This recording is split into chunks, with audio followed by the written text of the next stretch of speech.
मजा आ रहा है, अब आपको पता चल रहा है भाई मेरा ये दायरा है, मेरे को इतना पढ़ना है, इसके बाहर निकलने की जरूरत ही नहीं। वरना क्या क्या पढ़ोगे, कहाँ कहाँ जाओगे, दूर से एक हाथी है वो आपको बहुत छोटा दिखता है, जब हम उसके नजदीक जाते हैं तो पता चलता है हम कितना बड़ा है। यही सेम चीज इधर पे। Hello everyone, welcome back to the channel once again. स्वागत है आपका। आज मैं आपके सामने न्यू वीडियो लेके आ चुकी हूँ। जैसे कि आपको थंबनेल में दिख गया है, आज हम चर्चा करेंगे कि आपके क्लास 12 बोर्ड एग्जाम में इंग्लिश में हमको कौन कौन से ग्रामर के टॉपिक्स पढ़ के जाते हैं। ठीक है, देखो इंग्लिश का फाउंडेशन है ग्रामर। आपको ग्रामर के रूल रेगुलेशन नहीं आते तो आप इंग्लिश के सेंटेंस तक नहीं बना सकते लिखित तौर पे। स्पोकन इंग्लिश में तो हम किसी का सुन लिए उसी को कॉपी करके बोल दिए, बट एक्चुअल लेवल पे grammar is very very important. Normal देखा जाए there are more than 100 topics grammar की। कहीं पे भी आपका क्लियर कट मेंशन नहीं किया गया है कि आपको कौन कौन से ग्रामर टॉपिक पढ़ने हैं, राइट? कैसे पता चलेगा भाई क्या पढ़ना है? तो आप इंग्लिश का फर्स्ट पेज भी है, आपकी इंग्लिश की टेक्स्ट बुक है, राइट? इसका अगर आप फर्स्ट पेज नहीं I guess, just second, astrologers day, ये वाला जो आपका चैप्टर है, इसी के बाजू वाला जो आपका पेज है, इसमें आप ये वाला सेक्शन जो आपको दिख रहा है, vocabulary, language study and poetic devices, इसमें कुछ ग्रामर के टॉपिक मेंशन है। ठीक है, ये वाला जो मैं आपको बताऊं, यहाँ पे दिख रहा है, यहाँ पे कुछ ग्रामर के टॉपिक मेंशन है, बट सही से नहीं है, बिल्कुल सही से नहीं है। बहुत सारी ग्रामर टॉपिक्स मिसिंग है जो बोर्ड एग्जाम में पूछी जाती है और वहां पे नहीं दी गई है, और बहुत सी टॉपिक उधर पे ऐसी दी गई है जो आज तक बोर्ड एग्जाम में नहीं पूछी गई, आज तक एक बार भी नहीं पूछी गई। तो मैंने क्या करी, ऑफ कोर्स मैं इतने सालों से पढ़ा रही हूँ, तो मुझे एक्सपीरियंस है, मुझे पता है कि क्या सिलेबस है ग्रामर का। मैंने पिछले 10-15 सालों के इंग्लिश पेपर को एनालिसिस कर चुकी हूँ, एंड आई हैव आइडिया। मुझे पता है कि आपके ग्रामर का सिलेबस क्या है, तो आपका काम आसान कर दिया। आप इधर उधर जाने की कोई जरूरत नहीं है। अभी मैं आपके सामने जो लिस्ट लेकर आई हूँ, यही आपके ग्रामर का सिलेबस है।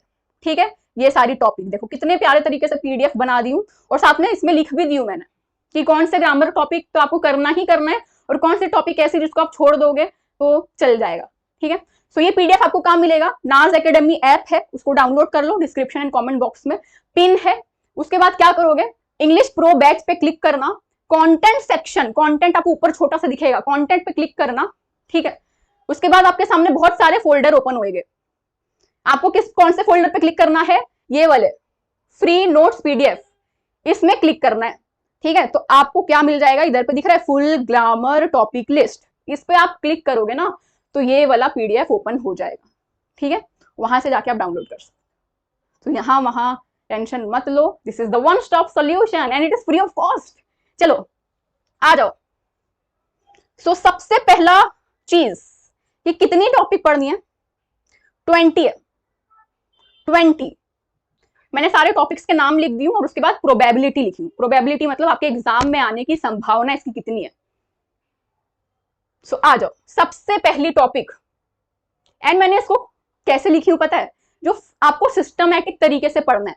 मतलब आप अगर active and passive voice topic पहले पढ़ोगे और आपको टेंसेस नहीं आता है, तो एक्टिव पैसिव वॉइस समझ में ही नहीं आएगा। इसमें पहले नंबर सीखे, फिर प्लस माइनस, फिर फॉर्मूला, फिर थ्योरम, ऐसा एक सिस्टम गया ना। वैसे इंग्लिश भाषा सीखने के लिए भी बोलते हैं ना, वो है स्टेजेस है। तो देखो सबसे पहले आपको क्या करना है, सबसे पहले टॉपिक अपनी टेंस, इसी मतलब इसी फॉर्मेट में आपको जाना है, पढ़ना है। पहले टेंसेस कवर करो, फिर मॉडल ऑक्सिलरी, फिर टाइप्स ऑफ सेंटेंस, ऐसा।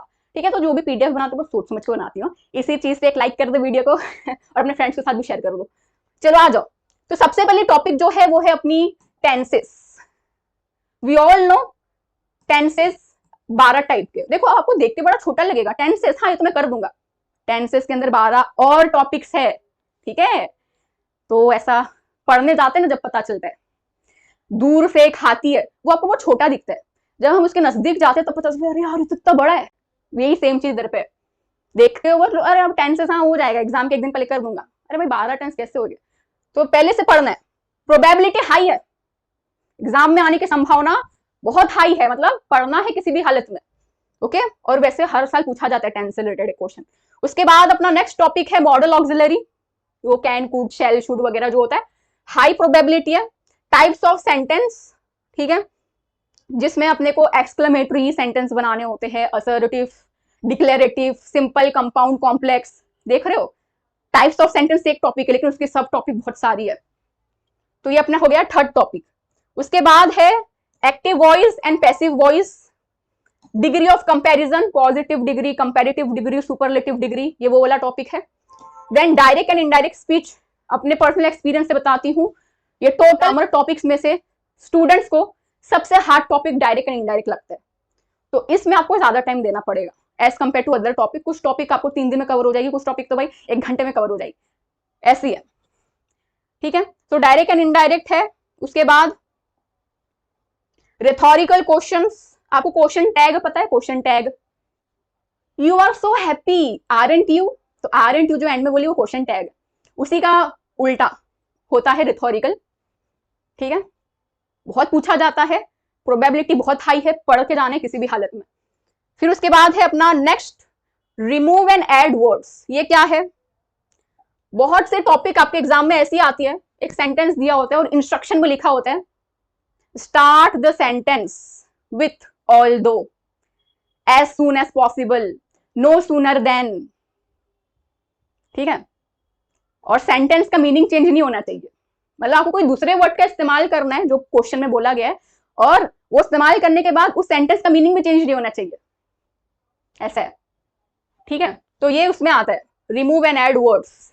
फिर नॉट ओनली बट ऑल्सो तो पता होगा आपको, एज वेल एज, वही है ये। और इसके अंदर बहुत सारे हैं, जैसे मैं बताया ना, as soon as, no sooner, फिर ऑल दो वगैरह, बहुत सी चीजें। फिर आता है spot the error. Spot the error, error मतलब गलती, स्पॉट मतलब पहचानना। तो एक सेंटेंस रहेगा, उसमें कोई छोटी मोटी गलती होगी, ग्रामेटिकल एरर होगा, उसको आपको सही करके लिखना है। एंड सारे ग्रामर टॉपिक आपको 1-1 मार्क्स के लिए पूछे जाते हैं, ठीक है। 1-1 मार्क्स का मतलब एक क्वेश्चन 1 मार्क्स का आता है, ग्रामर के टॉपिक 2 मार्क्स से 3 मार्क्स से नहीं आते, पर क्वेश्चन 1 मार्क। देन है अपना एंटोनिम सिनोनिम, ये ग्रामर का अलग से टॉपिक तो नहीं है, क्योंकि आपको एंटोनिम सिनोनिम चैप्टर के अंदर से पूछे जाते हैं, ठीक है। मान लो चैप्टर नंबर 1 है एस्ट्रोलॉजर्स डे, उसके अंदर एक वर्ड है मिस्टिकल, तो उसका बोलेगा मिस्टिकल का सिनोनिम बताओ, यानी सेम मीनिंग वर्ड, उसका विरुद्धार्थी यानी एंटोनिम बताओ। तो चैप्टर से रिलेटेड ही आपको सिनोनिम एंटोनिम आता है। तो पता चला गूगल में जाकर सारे एंटोनिम सिनोनिम याद कर रहे हो, ऐसा मत करना। सिनोनिम एंटोनिम आपके चैप्टर के अंदर ही सारे हार्ड वर्ड आपको अच्छे से पढ़ने। फिर है इन्फिनेटिव एंड जेरेंड। मैं वैसे समझा क्यों रही हूँ ग्रामर की टॉपिक को, ये लिस्ट है, मैं आपको समझाऊंगी मतलब जब बोर्ड एग्जाम नजदीक आएगा। लास्ट ईयर मैंने जैसे मैराथन ली थी, I will try to take this year as well, okay. Infinitive, gerund, then figure of speech. Figure of speech आपके पोएम के अंदर पूछी जाती है, टोटल 20 फिगर ऑफ स्पीचेस है जो आपको पढ़नी है आपके बोर्ड एग्जामिनेशन के परस्पेक्टिव से। आर्टिकल्स एंड प्रीपोजिशन, इसका देखो प्रोबेबिलिटी मीडियम है, मतलब ये ना जब से आपका सिलेबस चेंज हुआ है ना, तब से एक बार भी नहीं पूछा गया, मतलब अब तक 4 क्वेश्चन पेपर बन चुके हैं न्यू सिलेबस के हिसाब से, फरवरी एंड जुलाई दोनों का अपन काउंट करेंगे तो अब तक एक बार भी ये क्वेश्चंस नहीं आए। उससे पहले आते थे आर्टिकल एंड प्रीपोजिशन, तो मैंने इसको मीडियम रखी हूँ। मतलब मान लो एंड मोमेंट में आपके पास टाइम बहुत कम है और आपने टेंसेस और आर्टिकल टॉपिक नहीं पढ़े, तो आप किसको छोड़ोगे, आर्टिकल को छोड़ लेना, टेंसेस को पढ़ना, ठीक है, ऐसा। और टाइम बहुत है तो पढ़ लेना। एंड देन बाकी सारी जो टॉपिक्स है इसकी प्रोबेबिलिटी देखो लो है, मतलब एग्जाम में आने की संभावना ना के बराबर है, और मुझे भी नहीं लगता ये नहीं आएगी, क्योंकि आपके टेक्स्ट बुक में लिखा गया है, जो मैंने आपको बताया ना, आपके टेक्स्ट बुक के फर्स्ट पेज में जो ये वाले सेक्शन में लिखा गया है, इसमें से कुछ टॉपिक्स इसमें जो दी गई है वो मैंने इधर पे डाली हूँ, बट एग्जाम में तो आज तक नहीं आई है। ओल्ड पेपर पैटर्न में भी नहीं आया था, न्यू पेपर पैटर्न में भी नहीं आया, मतलब पिछले 25-30 सालों में एक बार भी नहीं। Code mixing, word register, prefix, suffix, adjective, phrasal verb, collocation, items नहीं। हाँ, हो सकता है आपके कॉलेज वाले डाल दे, क्योंकि इससे रिलेटेड आपके टेक्स्ट बुक के ब्रेनस्टॉर्मिंग में है ना सवाल, तो कॉलेज वाले डाल सकते हैं, बट बोर्ड्स के लिए मुझे नहीं लगता। बट अगर कोई बच्चा ऐसा है जिसने भाई जून अप्रैल से पढ़ाई स्टार्ट कर दिया था और उसके पास बहुत टाइम बचा है, वो सोच रहा है मैं क्या पढ़ूं, मेरा दिन खाली जा रहा है, तो फिर आप पढ़ लेना। बाकी सारे बच्चे मुझे लगता है मेरे हिसाब से तो वही छोड़ दो, ठीक है। ऊपर की टॉपिक आप पढ़ लो, वही बहुत बड़ी बात होगी, ठीक है। सो बताओ, क्लियर कट हो गया आपको कि ग्रामर का सिलेबस क्या है, अब मजा आ रहा है, अब आपको पता चल रहा है भाई मेरा ये दायरा है, मेरे को इतना पढ़ना है, इसके बाहर निकलने की जरूरत ही नहीं है, वरना क्या क्या पढ़ोगे, कहाँ कहाँ जाओगे, ठीक है। इसका एक्सप्लेनेशन आप बोलोगे कि क्या इतने सारे टॉपिक है, हमको कौन समझाएगा, क्योंकि इसके भी लेवल है ना। यही मॉडल ऑक्सिलरी तो यूपीएससी एग्जाम में भी पूछे जाता है, लेकिन वहां का लेवल अलग होता है। वहां पे मॉडल ऑक्सिलरी के बहुत टफ क्वेश्चन पूछे जाते हैं, तो क्या वो लेवल के क्वेश्चन आपको 12th में पूछे जाते हैं? लेवल पता होना चाहिए। तो किस लेवल तक जाना, मतलब कितना डीप में जाके उसको पढ़ना है, वो बताने वाला आपको कोई होना चाहिए। तो मेरी इंग्लिश प्रो बैच है, जहाँ पे मैं हर संडे बच्चों को ग्रामर की टॉपिक पढ़ाती हूँ। मतलब पूरे हफ्ते तो हम पढ़ते ही है इंग्लिश के दूसरे सेक्शंस, बट एवरी संडे हम ग्रामर को एकदम शांति से बैठ के अच्छे से पढ़ते हैं। टारगेट है दिसंबर तक पूरा हमारा कंप्लीट हो जाएगा। ओके, तो आपका ग्रामर बहुत कमजोर है, इंग्लिश बहुत कमजोर है, सो आई विल स्ट्रांगली रिकमेंड कि आप इंग्लिश प्रो बैच ज्वाइन कर सकते हो। अगर आपका ठीक ठाक इंग्लिश है या अच्छी इंग्लिश है, बस आपको सिलेबस के पॉइंट ऑफ व्यू से पढ़ना है, तो मेरा यूट्यूब में सर्च करो ग्रामर मैराथन बाय शफक नाज। 2 वीडियो आपको दिखेगी, पार्ट 1 पार्ट 2। उसमें आपके लगभग 60 to 70% ग्रामर टॉपिक मैंने पढ़ा दी हूँ, और फास्ट फॉरवर्ड में, वन शॉट में, क्योंकि मैंने पिछले साल एग्जाम के कुछ दिन पहले बच्चे डिमांड कर रहे थे, तो मैंने यूट्यूब में आके पढ़ाई थी, तो वो भी आप पढ़। तो अभी नेक्स्ट वीडियो में ये सोच रही हूँ कि आपके जो 12 राइटिंग स्किल है, उसमें आपको कौन सी राइटिंग स्किल को प्रायोरिटी में लेके चलना है। ओके, तो चलो नेक्स्ट वीडियो में राइटिंग स्किल का काम तमाम करेंगे, इस वीडियो में ग्रामर का काम तमाम करें। ठीक है, इसका पीडीएफ आप डाउनलोड कर लेना, नाज एकेडमी आप फटाक से डाउनलोड कर दो।